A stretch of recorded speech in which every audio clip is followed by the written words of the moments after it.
शहर में जिला प्रशासन और खनिज विभाग खनन माफियाओं के आगे नतमस्तक नजर आ रहा है। ताजा मामला खनन क्षेत्र शताब्दीपुरम खदानों का है, जहां खनन माफियाओं की नियमों को ताक पर रखकर खदानों में खनन करते हुए 300 मीटर तक के गहरे गड्ढे बना दिए हैं।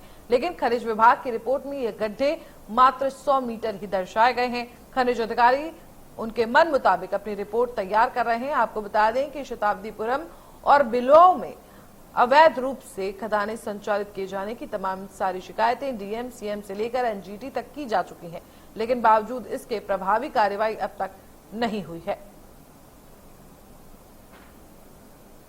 विषय आज डेप्थ संबंधी आज ही मुझे एक जानकारी मिली है और इसमें माइनिंग ऑफिसर को हम लोगों ने बताया हुआ। आपने देखा होगा कुछ दिवस पहले हम लोगों ने एक नोटिस भी इन माइनिंग वालों को दिया है कि यदि उनके माइनिंग प्लान का ही पार्ट था कि गड्ढों को एक्सकवेशन के बाद में उनको फिल करना है, तो क्या कारण है जो उन लोगों ने नहीं किया।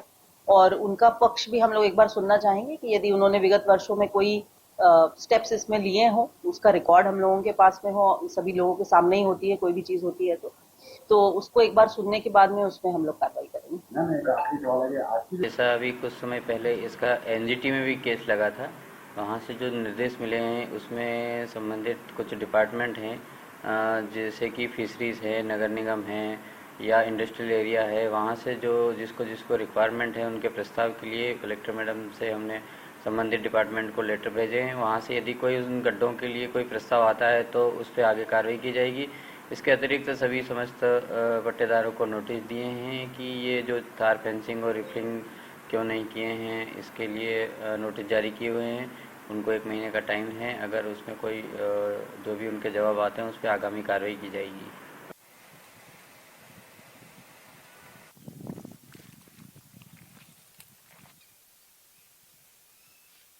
के लिए हमारे संवाददाता जुड़े हैं हमारे साथ संतोष सिंह। संतोष, देखिए जिस तरह से ये मामला सामने आ रहा है कि खदान में इतनी खुदाई हो गई, अधिकारी जो रिपोर्ट दे रहे हैं उसमें कम दिखा रहे हैं, बिना अधिकारियों के जो है मदद के ऐसा पॉसिबल तो है नहीं। जाहिर सी बात है कि जिस तरह से अधिकारी रिपोर्ट दे रहे हैं तो कहीं ना कहीं मिली भगत दोनों की है।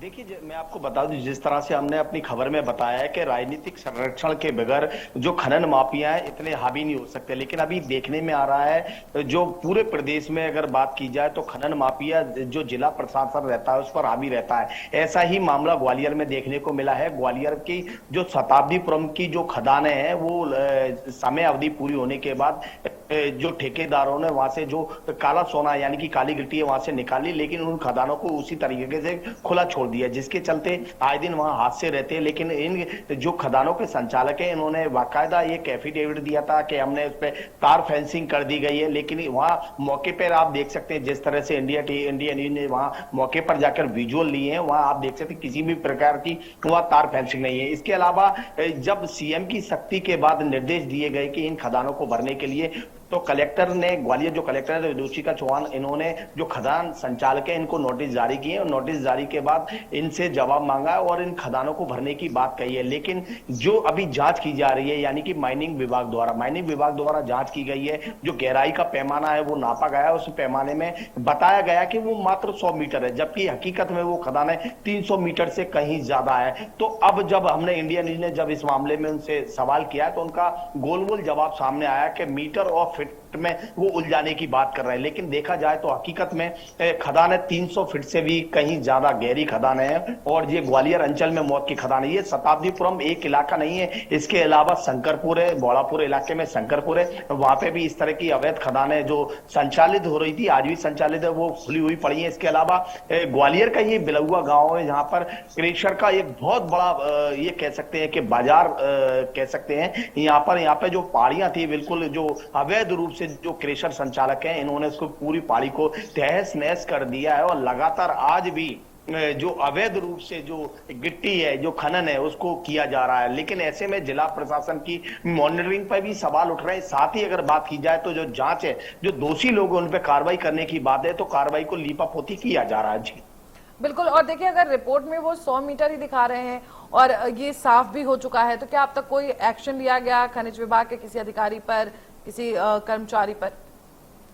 जिसने रिपोर्ट देखिए, तैयार जिस तरह से अभी कलेक्टर महोदया का कहना है कि हम जांच कर रहे हैं और जांच में जो भी चीजें हुई उस हिसाब से कार्रवाई की जाए। वहीं माइनिंग विभाग का कहना है हम अपने स्तर पर देख रहे हैं, नोटिस भेजा है, नोटिस का जवाब आएगा, अलग अलग डिपार्टमेंटों को पत्राचार किया गया है खदानों को भरने के लिए। तो इससे साफ जाहिर है ये खदान आदान भरने का तो इनका कोई प्लान नहीं है, लेकिन ये समय को टाल रहे हैं। जैसे जैसे समय टलते जाएगा, चूंकि आज सीएम की शक्ति है, 4 दिन बाद सीएम भी इस पूरे मामले को भूल जाएंगे। उसके बाद खदानें वादस्तूर जिस तरह से कई वर्षों से खुली पड़ी हुई है और आगे भी खुली पड़ी रहेंगी। क्योंकि अगर प्रशासन के पास अगर कोई ठोस प्लान होता है और प्रशासन अगर निर्णय कर ले कि ये खदानों को बंद करना है, तो खदान संचालकों को नोटिस के साथ ही, अभी नोटिस दिए हुए 15 दिन हो गए हैं। अब हमने ये भी पूछा था कि नोटिस की अवधि कितनी है, कितने दिन का नोटिस दिया गया है, उस नोटिस के जवाब देना। तो उन्होंने कहा अभी हमें 15 दिन के आसपास नोटिस दिए हुए हैं, इसके बाद हम इस पर कार्रवाई करेंगे। लेकिन कार्रवाई क्या करेंगे ये अब तक किसी भी अधिकारी ने स्पष्ट नहीं किया है। वहीं बात की जाए तो ये मौत की जो खदान है, यहाँ पर जैसे कि मैं पहले भी बता चुका हूं,